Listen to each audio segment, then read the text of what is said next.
Good morning. ക്ലാസ്സിൽ നമ്മെ കുറിച്ചിട്ടാണ് കണ്ടത്. അപ്പോൾ മ്യൂച്വൽ ഫണ്ടിൻ്റെ എല്ലാ കോൺസെപ്റ്റുകളും നമ്മൾ കഴിഞ്ഞ ക്ലാസ്സിൽ ഡിസ്കസ് ചെയ്തതാണ്. ഓക്കെ, ഇനി ഇന്നത്തെ ക്ലാസ്സിൽ നമ്മൾ നോക്കാനായിട്ട് പോകുന്നത് ടെക്നിക്കൽ കൺസൾട്ടൻസി ഓർഗനൈസേഷൻസ്. ചെറിയൊരു ടോപ്പിക്കാണ്. ചോദിക്കുകയാണെങ്കിൽ 2-3 മാർക്കിന് ചോദിക്കാവുന്നൊരു ചോദ്യമാണിത്. ഓക്കെ, ചെറിയൊരു ടോപ്പിക്കാണ്. എന്താണ് ടെക്നിക്കൽ കൺസൾട്ടൻസി ഓർഗനൈസേഷൻ? ചിലപ്പോൾ TCO എന്താണെന്നുള്ളതായിരിക്കും ചോദിക്കുക. TCO. ഓക്കെ, അപ്പോൾ എന്താണ് ടെക്നിക്കൽ കൺസൾട്ടൻസി ഓർഗനൈസേഷൻസ് എന്ന് നോക്കാം. Technical consultancy organizations provide a complete set of consultancy services to small and medium enterprises, individual entrepreneurs, government departments and agencies, various state-level institutions, commercial banks, etc. They provide consultancy services and counsel small-scale units in preparation of techno-economic feasibility reports, market survey, modernization and diversification programs. അതായത് techno economic feasibility, അതായത് ടെക്നിക്കലായിട്ടും എക്കണോമിക്കായിട്ടും ഒരു project തുടങ്ങുന്നതിന് മുൻപ് അത് feasible ആണോ, അത് എന്താണ് എടുക്കുന്നത് ലാഭകരമാണോ എന്ന് പറഞ്ഞു തരും. അതേപോലെ മാർക്കറ്റ് സർവേസ് പറഞ്ഞു തരും. മോഡേണൈസേഷനുള്ള എന്താണ് കൺസൾട്ടൻസി തരും. അതേപോലെ ഡൈവേഴ്സിഫിക്കേഷനുള്ള കൺസൾട്ടൻസി എന്താണെന്ന് അറിയാലോ, ഉപദേശങ്ങൾ തരും. ആര്? ഈ പറയുന്ന ടെക്നിക്കൽ കൺസൾട്ടൻസി ഓർഗനൈസേഷൻസ്. ആർക്കൊക്കെ കൊടുക്കുന്നത്? ഈ സ്മോൾ മീഡിയം എൻ്റർപ്രൈസസ്, അതേപോലെ ഇൻഡിവിജ്വൽ ഓൺട്രപ്രണേഴ്സിന്, ഗവൺമെൻറ് ഡിപ്പാർട്ട്മെൻറ്റുകൾക്ക്, അതേപോലെ ഏജൻസീസിനൊക്കെ അവരെന്ത് കൊടുക്കും? ഈ ഉപദേശങ്ങൾ കൊടുക്കും. കൺസൾട്ടൻസി സർവീസ് കൊടുക്കുന്ന സ്ഥാപനങ്ങളെയാണ് ഈ TCO, ടെക്നിക്കൽ കൺസൾട്ടൻസി ഓർഗനൈസേഷൻസ് എന്ന് വിളിക്കുന്നത്. അടുത്ത സൈഡിലേക്ക് നോക്കാം. Lease financing. എന്താണ് ലീസ് ഫിനാൻസ് എന്ന് നോക്കാം. Lease financing is one of the important source of medium and long term financing. Medium and long term ഫിനാൻസിങ്ങിൻ്റെ വളരെ പ്രധാനപ്പെട്ടൊരു സോഴ്സാണ്, ഉറവിടമാണ് ഈ ലീസ് ഫിനാൻസ് എന്ന് വെച്ചാൽ. Where owner of an asset gives another person the right to use that asset against periodical payment. The owner of the asset is known as lessor and the user is known as ലീസി.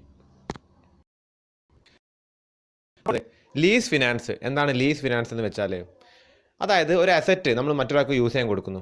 Okay, അപ്പോൾ അതിനൊരു periodical payments നമുക്ക് ലഭിക്കുന്നു. ഇപ്പോൾ ഒരു കുറേ സ്ഥലം നമുക്കുണ്ട്, അപ്പോൾ നമ്മൾ അത് യൂസ് ചെയ്യുന്നില്ല. അപ്പോൾ മറ്റൊരാൾക്ക് അവിടെ അഗ്രികൾച്ചർ അല്ലെങ്കിൽ എന്താണ് കൃഷി നടത്താൻ താല്പര്യമുണ്ട്. അപ്പോൾ അയാൾ എന്ത് ചെയ്യും? ഒരുപാട് വർഷത്തേക്ക്, ഒന്നുകിൽ മീഡിയം എന്ന് പറയുമ്പോൾ എന്താണ്, ഒരു 5 വർഷം വരെയൊക്കെയാണ് മീഡിയം ടേം എന്ന് പറയുന്നത്. ഷോർട്ട് ടേം എന്ന് പറയുമ്പോഴാണ് 1 വർഷത്തിൽ താഴെ വരിക. അപ്പോൾ 1 വർഷം മുതൽ ഏകദേശം ഒരു 5 വർഷം വരെയൊക്കെയാണ് മീഡിയം ടേം എന്ന് പറയാം. മീഡിയം ടേം അല്ലെങ്കിൽ ലോങ് ടേം, അതായത് 20 വർഷത്തേക്കോ 30 വർഷത്തേക്കോ നമ്മൾ അത് പാട്ടത്തിന് കൊടുക്കുക. അപ്പോൾ പ്രതിമാസം വെച്ചിട്ട് അയാൾ അതിനൊരു പൈസ തരും. ഓക്കെ, അപ്പോൾ അയാൾ അവിടെ നിന്ന് എന്താണ് കൃഷി നടത്തിയിട്ട് അതിൻ്റെ ആദായം അയാൾ എടുക്കും. നമുക്ക് എന്താണ് ഈ സ്ഥലം വെറുതെ കിടക്കേണ്ട, നമുക്കൊരു പൈസയും കിട്ടും. കൃഷി നടത്താൻ അറിയുന്ന ആൾക്കും എന്ത് ചെയ്യാൻ പറ്റും? അവിടെ ഒരു കൃഷി നടത്തിയിട്ട് അയാൾക്കും വരുമാനം ഉണ്ടാക്കാൻ സാധിക്കും.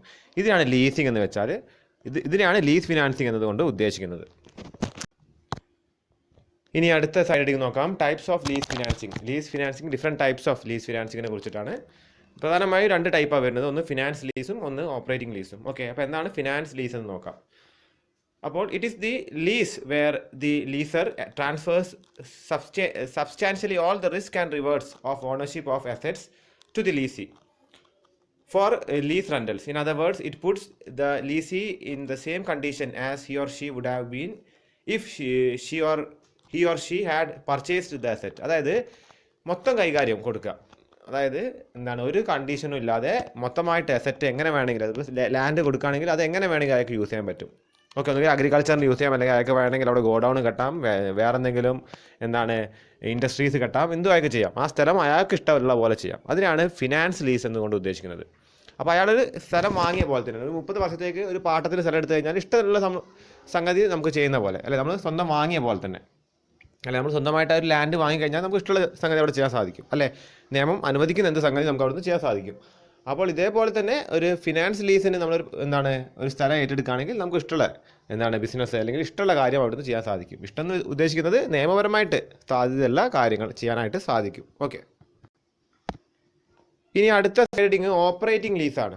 Operating lease. ഓക്കെ, അപ്പോൾ ഇവിടെ എന്താ ഉദ്ദേശിക്കുന്നത്? Lease other than finance lease is called operating lease. Here risk and rewards incidental to ownership of the asset are not transferred by the lessor to the lessee. അപ്പോൾ ഇവിടെ അസറ്റിന് നമുക്ക് എന്താണ് ചില conditions വെച്ചുകൊണ്ട് എന്താണ് പാട്ടത്തിന് കൊടുക്കുകയാണെങ്കിൽ അതിനെയാണ് എന്ത് പറയുക, ഓപ്പറേറ്റിംഗ് ലീസ്. ഫിനാൻഷ്യൽ ലീസ് അല്ലാത്ത ലീസ് എന്നാണ് ഉദ്ദേശിക്കുന്നത്. ഫിനാൻഷ്യൽ ലീസ് എന്ന് പറഞ്ഞാൽ ഫ്രീഡം ഉണ്ട്, ഇവിടെ എന്താണ് അത് ഫ്രീഡം കുറയും. അപ്പോൾ അത് എങ്ങനെ വേണേൽ വരാം. ചില കണ്ടീഷൻസ് വന്നു കഴിഞ്ഞാൽ അത് എന്താണ് ഓപ്പറേറ്റിംഗ് ലീസാണ്. അവിടെ റിസ്ക് ആരടുത്ത് ഉണ്ടാവുള്ളത്, പാട്ടത്തിന് കൊടുത്ത ആളുടെ കയ്യിലാണ് റിസ്ക്കും ഓണർഷിപ്പ് ഉണ്ടാവുക. ഓക്കെ, ലീസറിൻ്റെ കയ്യിലല്ല ഉണ്ടാവുക. ലീസറാണ് കൊടുക്കുന്ന ആൾ, അപ്പോൾ ലീസറിൻ്റെ കയ്യിലാണ് റിസ്ക്കും എന്താണ് ഓണർഷിപ്പ് ഉണ്ടാവുക, ലീസിയുടെ കയ്യിലല്ല ഉണ്ടാവുക. ഓക്കെ, ഇനി അടുത്ത സൈഡ് ഹെഡിങ് ഫാക്ടറിങ് സർവീസ് ആണ്. Factoring service. ഓക്കെ, എന്താണ് ഫാക്ടറിങ് എന്ന് വെച്ചാൽ? Factoring implies A financial arrangement between factor and client in which the firm client gets advances in return for receivable from a financial institution factor.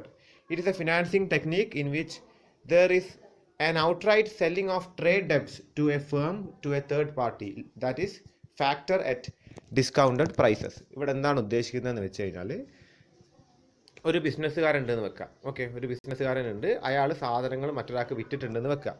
Okay, അപ്പോൾ ഇയാൾക്ക് കാശ് കൊടുക്കാണ്ട് അതിന് ബദലായിട്ട് എന്താ കൊടുത്തിരിക്കുന്നത്, ബില്ലുകളാണ് കൊടുത്തിരിക്കുന്നത്. അത് ഒരു ടൈമിലേ ഈ ബില്ല് തിരിച്ച് കിട്ടുള്ളൂ. ഒരു 3 മാസം മിനിമം വേണം, 3 മാസം 3 ദിവസം വേണം. ഓക്കെ, അപ്പോൾ അതിനിടയ്ക്കൊക്കെ ഇയാൾക്ക് ചിലപ്പോൾ പൈസയ്ക്ക് ആവശ്യം വരും. അപ്പോൾ ഇയാൾ എന്ത് ചെയ്യും, ഇത് ഒരു ഫാക്ടറിങ് സർവീസ് നടത്തുന്ന ഈ ബില്ലുകൾ എന്ത് ചെയ്യും, ഇയാൾക്ക് കിട്ടിയ ഈ ബില്ലുകൾ ഇങ്ങോട്ടേക്ക് കൊടുക്കും. ഓക്കെ, അപ്പോൾ അയാൾ ഇതിന് ഒരു ഡിസ്കൗണ്ട് വെച്ചിട്ട് പൈസ എന്താണ് ഇങ്ങോട്ടും കൊടുക്കും. ഓക്കെ, പൈസ എന്താണ് ഒരു ഡിസ്കൗണ്ട് എടുത്തതിന് ശേഷം, അതൊരു കമ്മീഷനാണ് ഈ ഡിസ്കൗണ്ട് എന്ന് വെച്ചാൽ, അത് എടുത്തതിന് ശേഷം പൈസ ഇങ്ങോട്ട് കൊടുക്കും.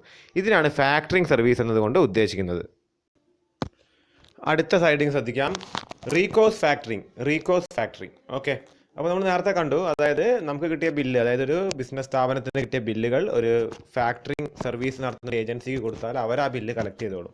ഓക്കെ, നമുക്ക് കാശ് തരും അവർ, ഓൾറെഡി നമുക്ക് ആദ്യം കാശ് തരും അവർ പിന്നെ ബില്ല് പോയി കളക്ട് ചെയ്യുക. ഓക്കെ, അപ്പോൾ നമുക്ക് ഡിസ്കൗണ്ടിനകത്ത് തരാം. അതായത് നമുക്കൊരു 10,000 ബില്ലാണെങ്കിൽ അവർ ചിലപ്പോൾ 9,000 തരും, ബാക്കിയുള്ള 1,000 അവർക്കുള്ള കമ്മീഷനാണ്. ഓക്കെ, അപ്പോൾ ഇവിടെ റീകോസ് ഫാക്ടറിങ് എന്താണെന്ന് വെച്ച് കഴിഞ്ഞാൽ, ഇതിൻ്റെ ക്രെഡിറ്റ് റിസ്ക്, അതായത് ഈ ബില്ല് ഇനിയിപ്പോൾ തിരിച്ച് കിട്ടിയിട്ടില്ലെങ്കിൽ ഈ റീകോസ് ഫാക്ടറിങ് ആണെങ്കിൽ അത് ഈ ഫാക്ടറിങ് ഏജൻസി വീണ്ടും ക്ലയൻറ്റിൻ്റെ അടുത്തേക്ക് വന്നിട്ട് ചോദിക്കും, കാര്യം ഇതിന് ബില്ല് കിട്ടിയിട്ടില്ല എന്ന് പറഞ്ഞിട്ട്.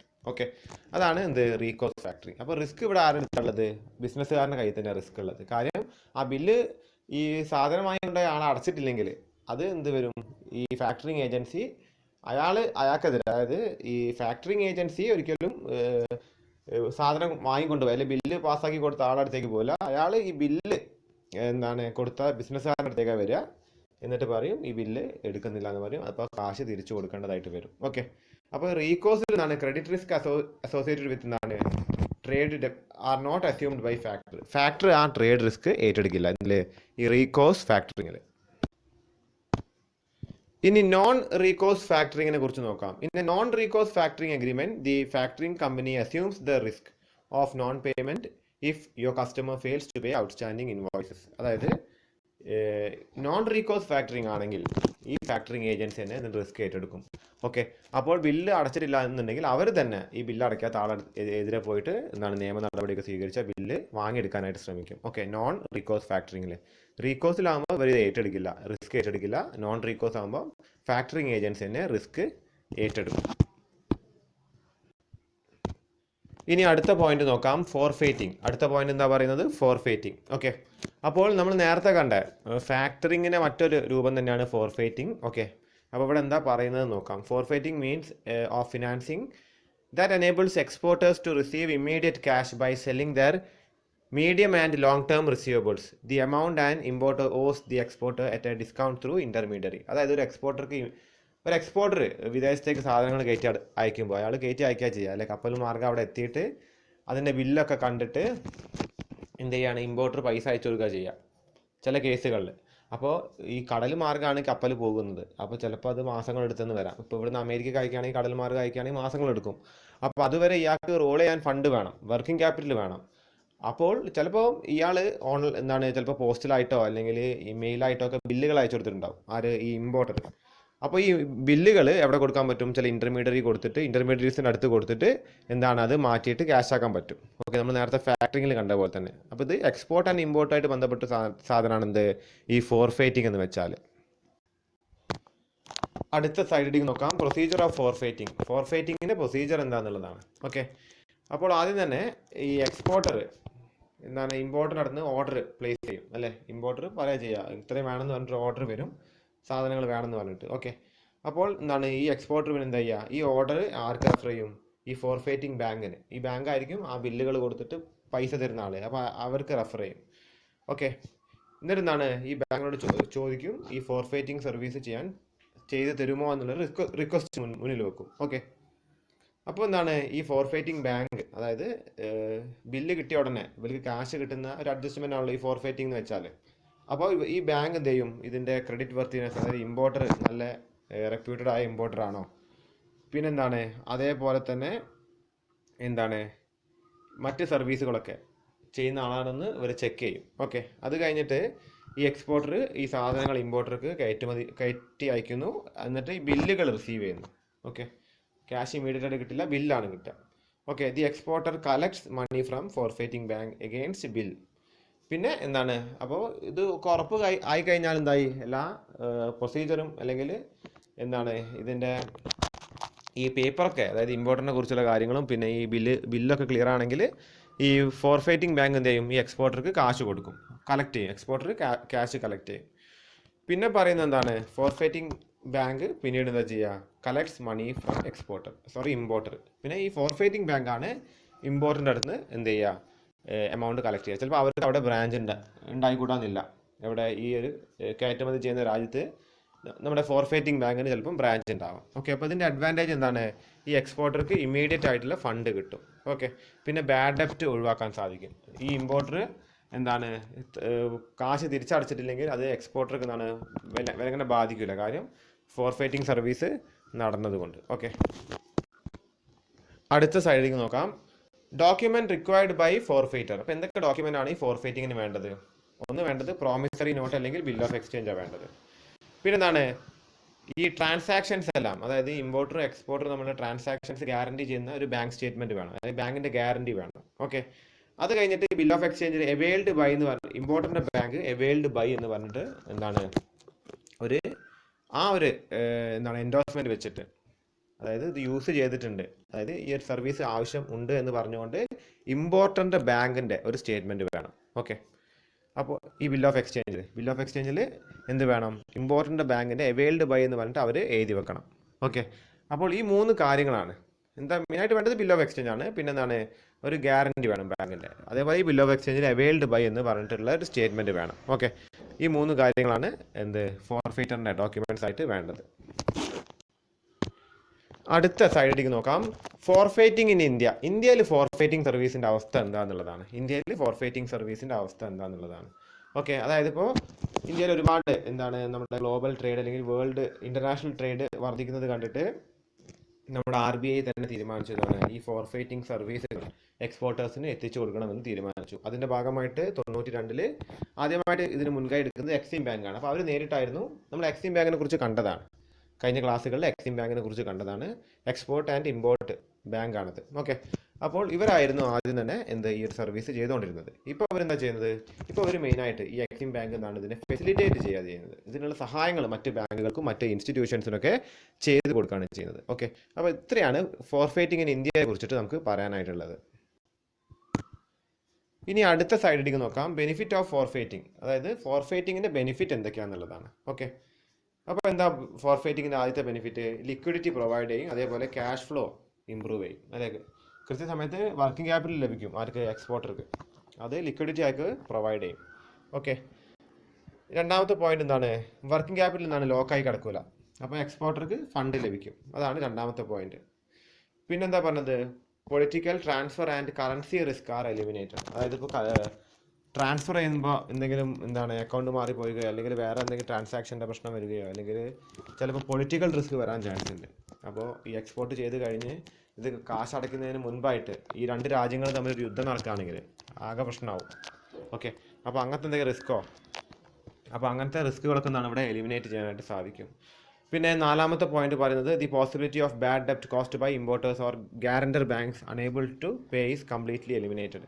അതായത് ഇമ്പോർട്ടർ കാശ് അടയ്ക്കാതെ ഇതൊരു ബാഡ് ഡെപ്റ്റ് ആയി തീരുന്നൊരു കേസ് ഇവിടെ വരില്ല, ഈ ഫോർഫേറ്റിംഗ് സർവീസ് ആണെങ്കിൽ ഇത് വരില്ല. ഓക്കെ, പിന്നെ അടുത്ത പോയിന്റ് എന്താ പറയുന്നത്, it act as a protective tool when it comes to international finance. International finance വളരെ പ്രൊട്ടക്റ്റീവ് ആയിട്ടുള്ളൊരു ടൂളാണ്, ഇത് ആയുധമാണെന്ത് ഈ ഫോർഫൈറ്റിംഗ് സർവീസ് എന്ന് വെച്ചാൽ.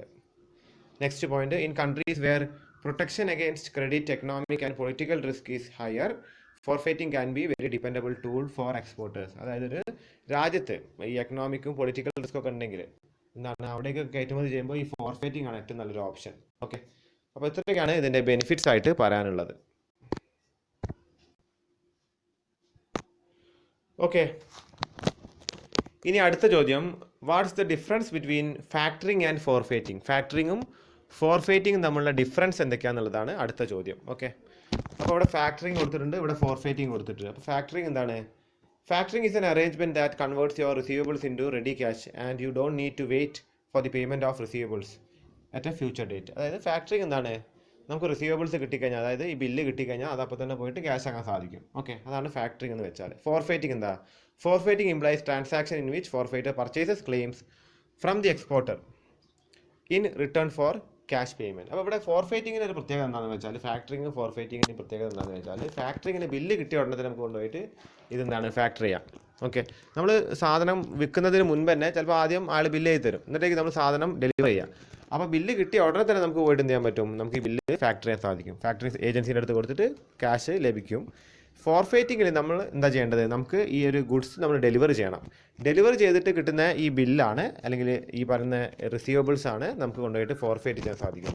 അപ്പോൾ ഡെലിവറി ഓഫ് ഗുഡ്സ് എവിടെ വേണം? ഫോർഫൈറ്റിങ്ങിൽ വേണം. ഡെലിവറി ഓഫ് ഗുഡ്സ് എവിടെ വേണ്ട? ഫാക്ടറിങ്ങിൽ വേണ്ട. രണ്ടാമത്തെ point, involves account receivables of short maturities. അധികം ഫാക്ടറിങ്ങിൽ ഈ ഷോർട്ട് മെച്യൂരിറ്റി വരുന്ന അക്കൗണ്ട് റിസീവബിൾസ് ആണ് നമ്മൾ അധികം എന്താണ് യൂസ് ചെയ്യുക. അത് 3 മാസമോ ഒക്കെ വരുന്നത്. കാര്യം 1 വർഷത്തിന് താഴെ എന്താണ് ഇതായിരിക്കും വരുന്ന സെക്യൂരിറ്റീസ് ആണ് ഫാക്ടറിങ് സർവീസിൽ യൂസ് ചെയ്യുക. ഫോർഫൈറ്റിംഗ് എന്താണ്? Involves account receivables of medium to long maturities. അപ്പോൾ പ്രധാനമായും ഫോർഫൈറ്റിങ്ങിൽ മീഡിയം ടേം അല്ലെങ്കിൽ ലോങ് ടേം സെക്യൂരിറ്റീസ് ആണ് അധികം യൂസ് ചെയ്യുക. മൂന്നാമത്തെ point, trade receivables on ordinary goods. അപ്പോൾ ഫാക്ടറിങ്ങിൽ അധികം എന്താണ് സാധാരണ ഓർഡിനറി ഗുഡ്സിനൊക്കെയാണ് ഈ ട്രേഡ് റിസീവബിൾസ് വരിക. അധികം ഫോർഫൈറ്റിങ്ങിൽ ക്യാപിറ്റൽ ഗുഡ്സിനാണ് ഈ ട്രേഡ് റിസീവബിൾസ് വരിക, ക്യാപിറ്റൽ ഗുഡ്സിന്. ഓക്കെ, അപ്പോൾ ഇതൊക്കെയാണ് ഇതിൻ്റെ ഡിഫറൻസ് ആയിട്ട് പറയാനുള്ളത്. അപ്പോൾ ഈ ഒരു ക്ലാസ്സോട് കൂടിയിട്ട് നമ്മുടെ ഈ ഒരു 5th ചാപ്റ്റർ ഫിനാൻഷ്യൽ ഇൻസ്റ്റിറ്റ്യൂഷൻസിൻ്റെ ഈ ചാപ്റ്റർ അവസാനിക്കുകയാണ്. ഓക്കെ, അപ്പോൾ ഒരുപാട് എസ്സേ എന്താണ് വരാൻ ചാൻസ് ഉള്ളൊരു ക്വസ്റ്റ്യൻ ആണ്. ഓക്കെ, അപ്പോൾ നമ്മുടെ ക്ലാസ്സിൽ ഇപ്പോൾ കഴിഞ്ഞ കുറച്ച് ദിവസങ്ങളായിട്ട് നമുക്ക് എന്താണ് ക്ലാസ് കാണുന്നതിന് കുറച്ച് കുറവ് വന്നിട്ടുണ്ട്. അപ്പോൾ അതൊന്ന് ശ്രദ്ധിക്കുക നിങ്ങൾ. ഓക്കെ, അപ്പോൾ ഇത് എന്താ വെച്ചാൽ ഈ ഒരു ചാപ്റ്റർ കുറച്ച് ഇതേപോലെ ഹൈ കണ്ടൻറ്റ് വെച്ച് തന്നെ തീർക്കണം. അല്ലെങ്കിൽ നമ്മൾ വളരെ എന്താണ് ലൈറ്റായിട്ട് എടുത്തു കഴിഞ്ഞാൽ ഇത് തീരില്ല ഈ ചാപ്റ്റർ. ഓക്കെ, അപ്പോൾ വലിയ വലിയ എസ്സേ ക്വസ്റ്റ്യൻസ് വരാൻ ചാൻസ് ഉള്ളൊരു ചാപ്റ്ററാണ്. അപ്പോൾ കൃത്യമായിട്ട് നിങ്ങൾ നോട്ട് ചെയ്ത് വെക്കുക. എന്തെങ്കിലും സംശയങ്ങൾ ഉണ്ടെങ്കിൽ നിങ്ങൾ ചോദിക്കുക. ഓക്കെ.